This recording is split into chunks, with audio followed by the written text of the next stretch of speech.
PDB가 적극적으로 워크스테이션 이쪽 부분들 라이프스타일하고 관련시키는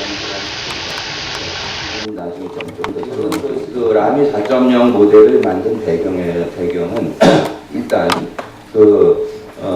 이걸 가지고 이제 그 표준화 로드맵을 만들려고 하는 건데 SG8에서는 이 제조 스마트 제조에 관련돼서 어떤 도메인이 있는가를 먼저 정의를 하고 그 도메인 내에 에서 그 특정 기능을 수행하는 유즈 케이스들을 도출하고 그러한 유즈 케이스 해당되는 유즈 케이스가 어떤 PC 또는 SK에서 표준을 만들고 있는가를 분석을 하고 그 해당되는 그 유즈 케이스에 대한 표준이 이미 만들어지고 있거나 만들었거나 하게 되면 더 이상 그런 표준에 대해서 우리가 신경 쓸 필요가 없죠. 다 이미 만들어진 거니까.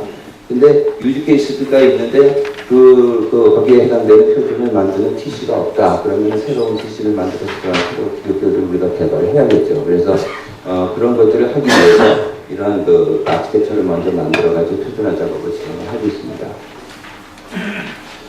아까 말씀드린 것처럼 여기 일단 밸류 스트림, 라이프 사이클 이 축을 보게 되면은 실제로 공장 시스템에서 프로덕션이 만들어지기 전에 일단 팩토리가 있어야겠죠. 팩토리 공장을 만들고 생산 계획을 하고 주문을 받고 여러 가지 기술들이 접목이 돼서 이제 생산 시스템을 구축을 하게 되는데 이렇게 서로 많은 굉장히 많은 밸류 스트림들이 있습니다. 밸류 스트림들 중에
그 외에 SG800 주로 지금 이슈가 되고 있는 내용들은 지금 앞으로 이제 그 무선 기술들이 공장에서 굉장히 많이 쓰이게 될 거라고 예측을 하고 있는데 지금 우리가 사용하고 있는 여러분들이 사용하고 있는 지급이라든지 와이파이라든지 이런 것들은 2.4기가 대역에서 지금 그런 그 통신들을 하고 있죠. 근데 그런 거 말고도 공장 자동화용 무선 프로토콜들이 지금 국제 표준으로 된 것들이 많이 있습니다.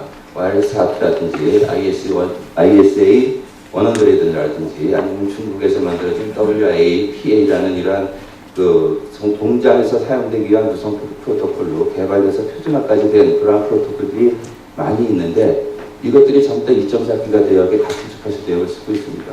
그래서 공장에서는 뭐 같은 주파수 대역을 쓰고 있기 때문에 충돌이 굉장히 많이 일어나겠죠, 데이터 간에. 그래서 그런 문제를 해결하기 위해서 뭐 코엑시스턴스 그 테크놀로지 그런 것들도 개발을 하고 있는데 아무리 해도 그렇게 하더라도 한계가 있으니까 SG8에서는 공장용 주파수 대역을 1.5에서 6기가헤르츠 기가헤르츠 대역에 80메가헤르츠 대역을 공장용으로 사용하게 해달라라고 지금 그 결정을 했고 그렇게 하는데 우리가 할 수 있는 건 아니죠. 그 주파수를 할당하는 건 ITU-T에서 하고 있기 때문에 그 IEC에서 ITU-T에다가 공장용 무선 그러니까 통신 에어폭을 할당해달라고 요청을 한 상태인데 그게 거기 쉽지 않은 모양이에요. 그러니까 SG8 회의에서는 뭐 그 IEC에서만 얘기하면 이게 그런 것들을 이루어지지가 않을 거니까 각각 내셔널 그 커미티 멤버들은 각자 자기 나라에 돌아가서 이런 것들이 꼭 필요하니까 정부에서 각 국가에서 이런 것들을 필요하다고 강력하게 얘기를 해가지고 그런 주파수 대역을 사용할 수 있도록 만들자라고 그렇게 결의를 했고요. 뭐 CDD는 아까 얘기했으니까 이건 간단하게 넘어가고 그리고 지금 저는 지금 IEC에서 인더스트리 발전형 스마트 매니팩처링에 대한 표준에 대해서 말씀을 드리고 있는데 IEC 말고 ISO에서도 최근에 TMB-SAG가 결정이 돼가지고 그 스마트 제조에 대한 어떤 표준을 다루는 그런 문제를 새로 만들었다고 그러더라고요. 앞으로 그래서 IEC에서 하는 표준화 활동하고 ISO에서 하는 표준화 활동이 어떻게 영역이 나눠질지 어떻게 오버랩이 될지 그런 것들은 좀 두고 봐야 될 것 같은데 하여튼 ISO에서도 뭐 많은 분야에서 그 스마트 제조에 대한 관심을 갖고 있으니까 ISO 쪽에서도 이런 표준화 활동을 하고 있고요. 그 외에 뭐 일단 그 스마트 제조와 관련돼서 뭐 IoT라든지 그런 표준을 만드는 기구가 P2413, 184, 뭐 JT10 이런 것들이 있는데 이런 기구들하고 그 서로 정보를 주고받으면서 표준화 활동을 진행하고 있고 특히 IEEE P2413은 이거는 그 IoT의 표준 아키텍처를 만드는 그러한 기구가 되는데 좀 이따가 제가 끝나고 난 다음에 우리 남현 교수님이 이 활동에 대해서 좀 더 구체적으로 소개를 해주실 거라고 생각합니다. 그래서 라미 모델은 독일에서 만들어진 라미 모델은 일단 3차원 구조를 가지고 있는 그러한 모델로 만들어졌는데 이게 독일에서 만들어졌죠. 그러니까 미국 애들은 좀 따뜻하겠죠. 독일에서 만들어진 걸 그냥 국제표준으로 써야 되느냐? 조금 그런 마음이 있긴 있는 것 같아요. 그래서 그 미국의 ICC라고 인더스트리얼 인터넷 컨소시엄이라는 민간 단체예요. 이거는 뭐 정부 공식적인 정부기관이 아니고 메이저 회사들이 만들어진 포럼 같은 그런 단체인데 거기서도 뭐 그러니까 스마트 매니팩처링에 대한 아키텍처를 만들어 가지고 이런 건 어떠냐라고 아마 제안을 했던 것 같아요. 근데 여기 이거는 그러니까 먼저 본 프랑크푸르트 회의에서 독일의 롤랑 하이더가 이 내용에 대해서 발표를 했는데 그 친구가 한 결론은 IIC에서 만들어진 이런 아키텍처가 펑셔널 뷰가 이제 이거랑 맞춤될 수 있는데 펑셔널 뷰에서 나오는 그런 펑션들을 매핑해 보면은 3차원 그러니까 아키텍처의 한 축만 감당을 할 수 있고 나머지 기계에 대한 것들은 이렇게 커버를 못하기 때문에 여러 가지 풍족하다. 라미 모델을 계속 앞으로 써야 된다. 뭐 그런 쪽으로 주장하기 위해서 이런 내용을 발표를 했었고요. 앞으로는 그래서 라미 모델이 아마 일단 라미 모델 이외보다 더 일단 뭐 아주 일단 뭐 장점이 있는 그러한 아키텍처가 나오지 않는 한 당분간은 이 라미 모델이 기본적인 아키텍처로 우리가 체크를 해야 될 것 같다는 그런 공감대가 있습니다. 이거는 일본에서 라미 모델이 정말 공장 자동화 시스템에서 표준을 만드는데 표준될 수 있는가에 대해서 같이 뭐 전문가 한 20명 정도가 모여가지고 같이 회의를 해서 만든 그러한 자료라고 프랑크푸르트에서 발표한 바가 있는데 아까 말씀드린 것처럼 IEC TC65가 주로 이제 그 공장 자동화에 관련된 표준을 만드는 그런 기관인데 거기서 나온 표준들을 이 라미 모델에 매핑하면 어떻게 매핑될 것인가 해보니까 이런 식이 매핑이 되더라. 그래서 기존에 있는 그러한 그 규격들이 라미 모델에 잘 녹아질 수가 있구나 라는 것을 보여줬고요. 또 한 가지는 그 프로세스 그 오토메이션 시스템에 라미 모델을 적용을 하는 그러한 예를 그쪽에서 스터디를 해가지고 그 프랑크푸르트에서 발표를 했는데 여기서 보게 되면 이 파란색 그 볼은 요거는 펑션 레이어에 대한 기능을 담당하는 거고 하얀색 일단 렉탱귤은 요거는 이제 인포메이션 레이어 아까 보시는 것처럼 펑션 레이어고 인포메이션 요 두 레이어에 대해서 프로세스 시스템을 설계에서부터 생산, 관리까지 전 과정을 이 그림에다 매핑을 한 그러한 그림이 되는데 그래서 펑션 레이어에서는 프로세스 오토메이션을 위해서는 이러한 펑션들이 디파인되고 이 파란색으로 이러한 펑션 이쪽은 그 지금 작아서 잘 안 보이는데 이거 설계에 관련되고 이거 생산에 관련되고 이거 관리에 관련된 그런 펑션들이 이렇게 나눴고 이러한 펑션들에서 어떤 인포메이션들이 나오는가를 이런 식으로 하얀색으로 디파인했고 이러한 그 인포메이션 모델 간에 어떠한 인포메이션들이 교환되는가를 아주 브리프하게 그 구조를 만들었는데 이런 식으로 접근하게 되면은 공장 내에서 일어나고 있는 펑션이라든가 인포메이션 교환이라든가 이런 것들이 여기 잘 표현될 수 있겠구나라는 것을 보여주기 위해서 예시로 제안한 이러한 내용들을 발표를 했었습니다. 그래서 지금은 IEC에서 아까 라미 모델, 그 모델 내에 어떤 도메인들이 필요한가 그런 것들을 IEC 내에 있는 모든 TC에다가 설문지를 돌려가지고 그런 설문지를 받아서 그 라미 모델의 껍데기에 속을 채우는 그런 작업을 하고 있고요. 그래서 지금 이거 설문지의 내용입니다. 그래서 잠깐 보게 되면은 여기서 보게 되면은 IEC냐 ISO냐 그 다음에 데이터 어떤 그룹이냐 테크니컬 커뮤니티는 뭐가 있느냐 그리고 너네들은 어떤 표준을 개발을 하고 있느냐 그리고 페런트 스탠다드는 뭐가 있느냐 조금 더 내려가 보시죠. 그래서 그 각각의 TC에서 어떤 활동을 하고 있는가에 대한 이런 서베이를 쭉 했고 그 다음에 조금 더 내려가 보시면은 이 그림을 보게 되면 여기 보게 되면 요 웹사이트가 있으니까 또 URL이 있으니까 들어가 보시면은 요 바로 액세스가 가능할 거라고 생각이 되고요.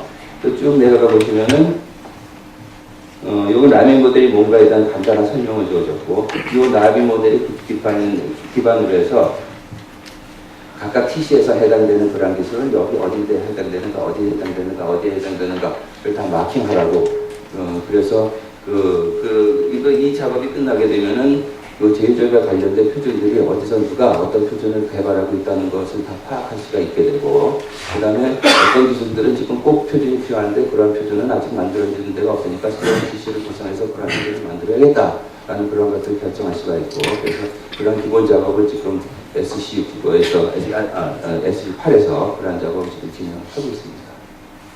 예.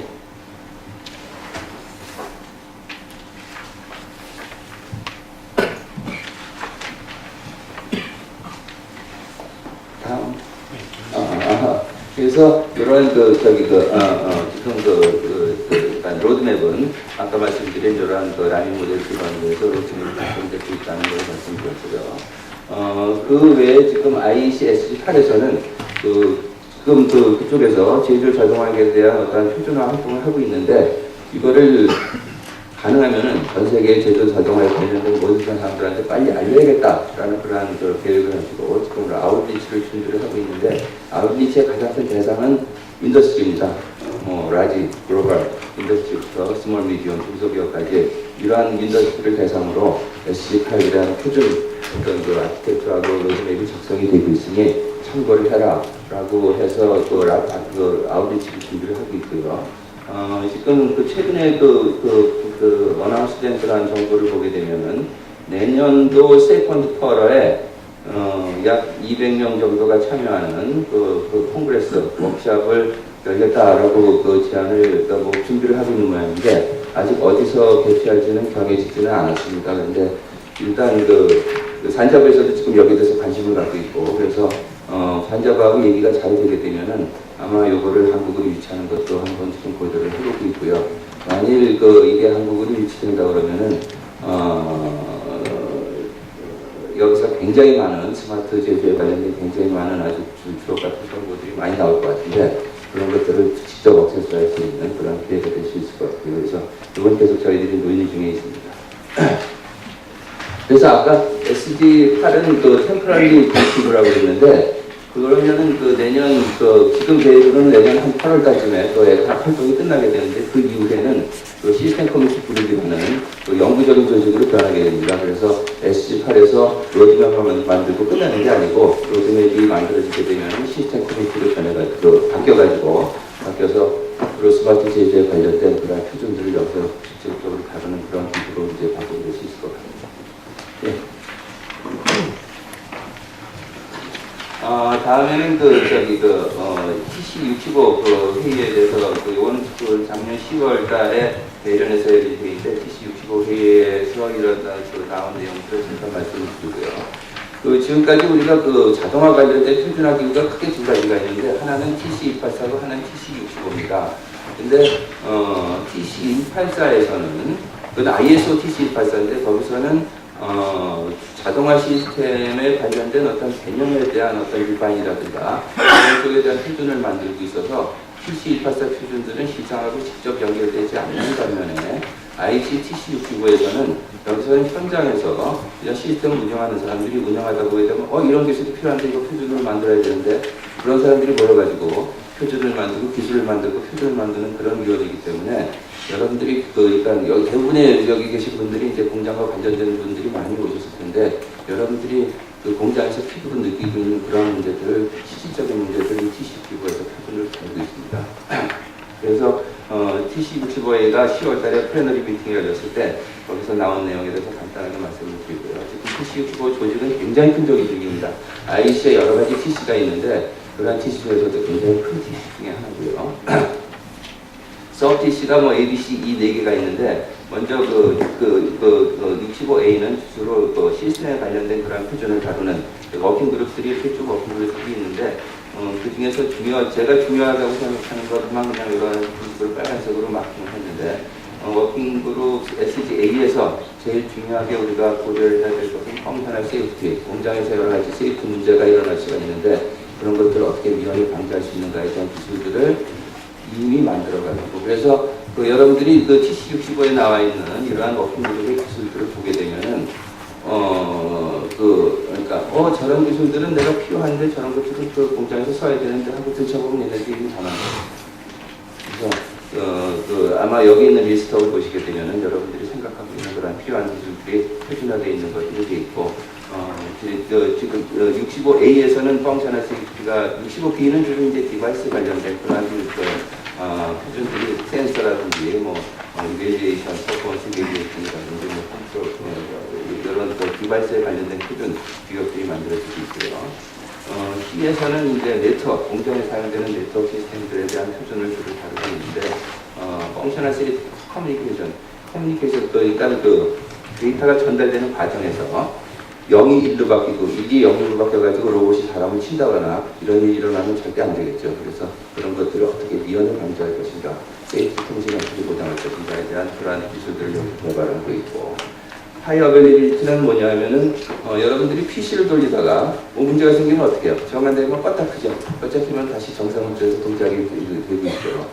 공장 시스템 문제가 생겼다고 껐다 킬 수 있나요? 그러죠.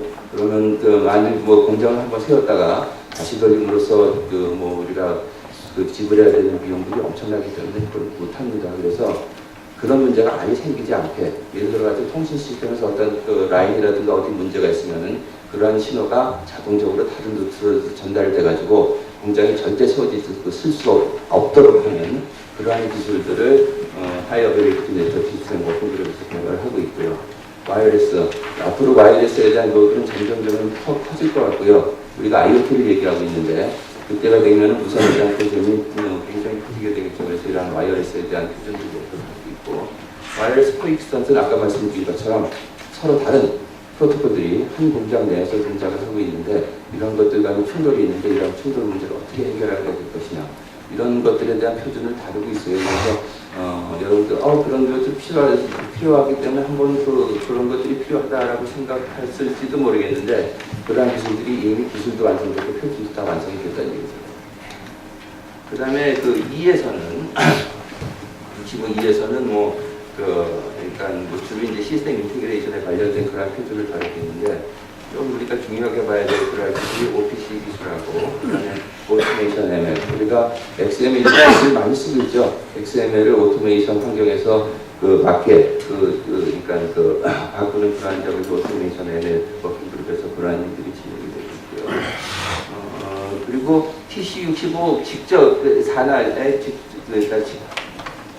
바로 그러니까 서그룹이 아니고 TC65 산하에 있는 그러한 워킹 그룹들도 있는데 몇 가지 중요한 그러한 기술들을 보게 되면 시큐리티 지금 우리가 공장을 다 네트워크로 연결을 한다고 그러는데 그 네트워크로 연결된 그런 공장에 누가 들어와가지고 해킹을 하거나 그렇게 되면 심각한 문제가 발생하시고 그래서 그러한 문제를 공장에서 시큐리티 문제를 어떻게 해결할 것인가에 대한 표준은 지금 개발을 하고 있어요.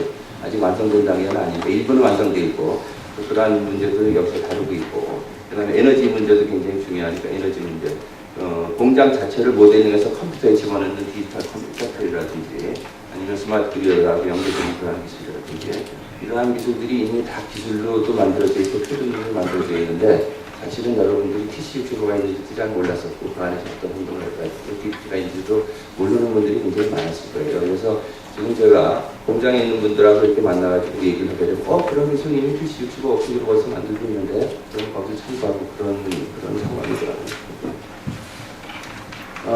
그 외에 TC65에서 몇 가지 이슈를 보게 되면은 그 시간이 많이 들어가서 그 중요한 거 몇 개만 더 말씀드리는데 되게 중요한 게 그 시큐리티 쪽은 IC에서 지금 표준을 만들고 있고 ISA 99에서라는 위원회, 미국의 위원회에서 표준을 만들고 있는데 이게 IC로 와가지고 거기서 도장만 찍는 그런 역할을 해요. 그래서 실제 그 공장의 보안에 관련된 그런 기술들은 ISA에서 기술로 만들어져 있다는 그런 점입니다. 그 다음에 65.2에서는 아까 말씀드린 것처럼 OPC의 오토메이션 ML이 중요한데 이건 나중에 다시 한번 말씀드리는 거고. 그 다음에 이번에 중국에서 이러한 회의가 진행이 됐는데 SG8 회의에 중국 대표가 있는데 중국에서 안 왔어요. 첫 회의만 참여하고 두 번째, 세 번째 회의에는 회의도 참석을 안 하더라고요. 그래서 중국 사람들이 여기 관심이 없나라고 생각을 했는데 얘네들은 회의에 안 오고도 가만히 앉아 있어도 전문가들이 쫓아가서 다 보고를 하는 모양이더라고요. 앉아서 다 듣고 있어요. 그러니까 네가 와라 해요, 얘네들은. 그래서 시장이 워낙 크니까 지면스라든가 이런 메이저 회사들이 아마 수시로 거기 가서 얘기를 하는 것 같고 그래서 중국에서도 이 스마트 제조에 대한 열풍은 대단하더라고요. 그래서 우리나라로 치면 산자부에 해당되는 그러한 공무원이 여자 공무원인들 나와가지고 메이드 인 차이나 2025 우리나라에 보면 제조업 혁신 3.0하고 같은 프로그램이죠. 여기에 대해서 설명을 하고 이거는 기존의 기술들을 업그레이드하는 그러한 프로그램이고 이거는 미래의 기술이에요. IoT CPS라고 얘기하는 그러한 미래의 제조동화 자동화 기술에 대한 개발에 대한 프로그램도 운영을 하고 있는데 선영 자동화연구원 총장에서 인터넷 플러스라는 그런 이름으로 해가지고 미래 기술들도 개발을 하고 있고 그 외에 아까도 우리는 주로 SG8회의만 참석을 하니까 그러니까 다른 나라에서는 그러한 SG8 활동에 대해서 어떻게 생각을 하고 있는가에 대해서 상당히 궁금했는데 이번에 가서 알아보니까 유럽 같은 경우에도 유럽 내에 어떤 그룹이 있어가지고 거기서 데이터를 다 모아가지고 그러한 인풋이 SG8로 들어오고 그래서 굉장히 SG8이 나름대로 굉장히 각 국가에서 굉장히 활동을 하고 있는 그러한 그룹이 누나라는 걸 이번에 확인을 했고요. 마지막으로 OPC에 대해서 잠깐 말씀드리겠습니다. 공장이죠.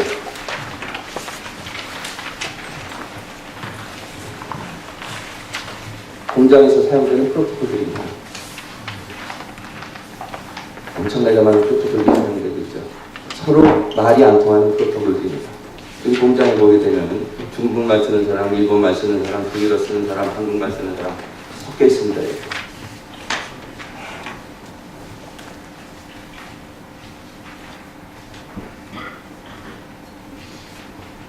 아직도 계속 나오네.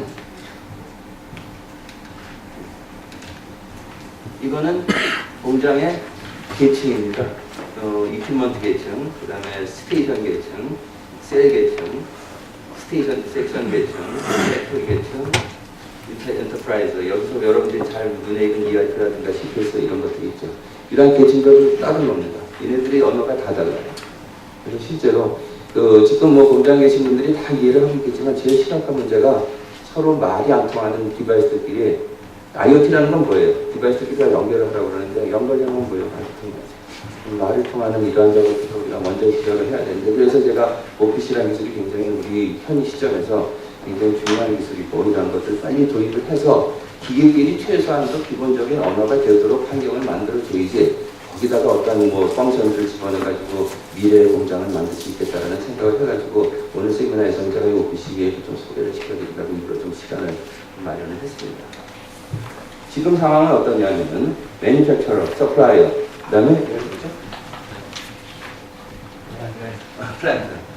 플랜트가 벤더가 다 달라요. 매니 디퍼런트 벤더들이 커스터마이즈 된 솔루션을 가지고 프라이프라이트한 테크놀로지 가지고 이렇게 연결을 하기 때문에 코스트도 굉장히 많이 들고 굉장히 복잡하고 관리가 안 되고 이게 현실입니다. 이러한 문제를 해결하기 위해서 지금 제가 지금 뭐 스마트 공장 추진단 이사도 맡고 있고 그래서 이렇게 공장의 현장에 계신 분들하고 얘기해 보면 제일 많이 말씀하시는 게 우리 공장에는 뭐 CC링크가 있고 우리 공장에 다른 공장에는 뭐 CC링크 기반이 있고 또 하나는 뭐 디멘스 기반인데 커뮤니케이션이 안 돼요. 이거 어떻게 해요? 5년 전에 10년 전에 들여온 디바이스들이 새로 들어온 디바이스하고 통신이 안 돼요. 이거 어떻게 해요?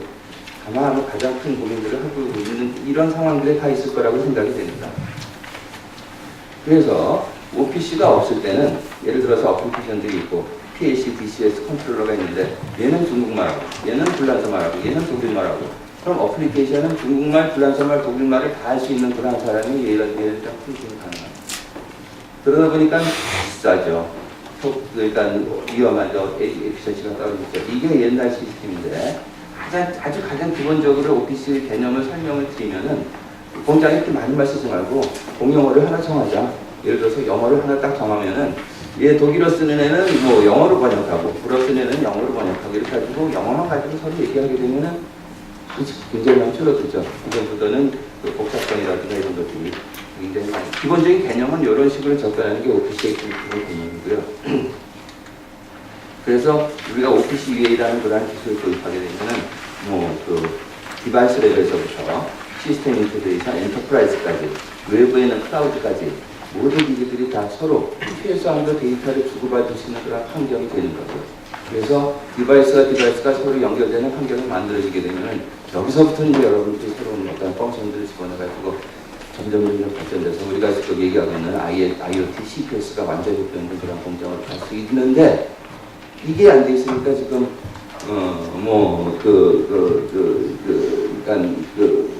굉장히 많은 그런 비용을 들여가지고 우리가 어떤 시스템을 인테그레이션 하려고 해도 그런 문제들이 발생하는 거죠. 이 OPC 외에는 엠베디드 랩에서부터 메인프레임 레벨까지 다 커버를 하는 그런 인터넷 오브 띵으로 가기 직전에 이 환경이 갖춰져야지 제가 보기에는 IoT라는 그런 세상을 갈 수 있을 것 같고요. OPC를 써야 되는 장점들이 쭉 있고 여기 있는 그런 기구들은 자동화 시스템에서 굉장히 영향력을 많이 발휘하는 그런 기구들입니다. 이러한 기구들이 다 OPC 위에 를 채택을 하고 있고요. 그래서 OPC 위에가 굉장히 중요하다는 그런 말씀을 드리고 아마 이따 다음에 LS 안전의 변제한 팀장이 OPC를 실제로 구현하려고 그러면 어떻게 할 것인가에 대해서 잠깐 설명할 거라고 생각을 하고 그 다음에 마지막 세션에 문영선 박사님이 그러니까 레전 테크놀로지에서 서로 다른 프로토콜 있죠? 라피넷이 있고 이더팻이 있고 그다음에 앞으로 미쓰비시도 들어올 거고 그런 서로 다른 프로토콜들이 있는 모듈들을 OPCA로 엮어가지고 데모 시스템을 만드는 그런 작업을 하고 있는데 그런 내용을 들어보게 되면 오피시웨이가 이러한 그 역할을 할 수 있구나라는 생각이 들고요. 지금 제가 그 개인적으로 생각하고 있는 건 오피시가 미국에 협회가 있고, 협회가 미국에 있고 유럽에 있고 일본에 있고 중국에 협회가 있는데 한국에는 오피시 협회가 없어요. 그래서 특히 국내에서 오피시 기술에 대해서 관심 있는 회사라든가 벤더 같은 회사들이 어느 정도 매스가 되겠으면 오피시 코리아를 한번 만들어 볼까라는 그런 생각도 가지고 있고, 관심 있는 사람들은 연락을 주시면은 그러면은 한번 진행을 해볼 거라는 생각도 가지고 있습니다. 그래서 전체적으로 오늘 제가 말씀드린 거는 큰 틀에서 스마트 제조의 표준이, 국제 표준이 어떤 식으로 진행되는가에 대해서 말씀을 드렸고, 좀 더 세부적인 그런 내용들은 앞으로 다른 분들이 말씀을 해주실 것 같고, 나중에 토토이하는 시간은 나중에 다른 시간에 같이 하는 걸로. 예, 그렇게 하겠습니다. 고맙습니다.